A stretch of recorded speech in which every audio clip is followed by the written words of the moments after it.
Hi friends, இன்றைக்கி நம்ம இந்த வீடியோவில் என்ன பார்க்க போகிறோம்னா மாலி ப்ரீடிங் செட்டப் தான் பார்க்க போகிறோம். வாங்க வீடியோக்குள்ளார போகலாம்.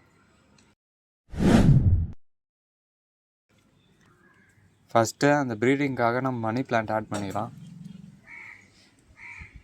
ஃபாக்ஸ் டெயில் கொஞ்சமாக ஆட் பண்ணிக்கலாம். அடுத்தது பாதாம் லீஃப் போட்டுங்க. இப்போ நாங்கள் ஃபீமேலோட போகிறோம். ஃபஸ்ட்டு செகண்ட் ஃபீமேலோட போகிறோம். ஃபஸ்ட்டாக மேலே விட்டுக்கலாம். இங்கே பாருங்கள், மேல் எப்படி சேஸ் பண்ணுது பாருங்கள். ஓகே காய்ஸ், இந்த வீடியோ பிடிச்சிருந்தால் லைக் பண்ணுங்கள், ஷேர் பண்ணுங்கள், சப்ஸ்கிரைப் பண்ணுங்கள். நம்ம நெக்ஸ்ட் வீடியோவில் பார்க்கலாம்.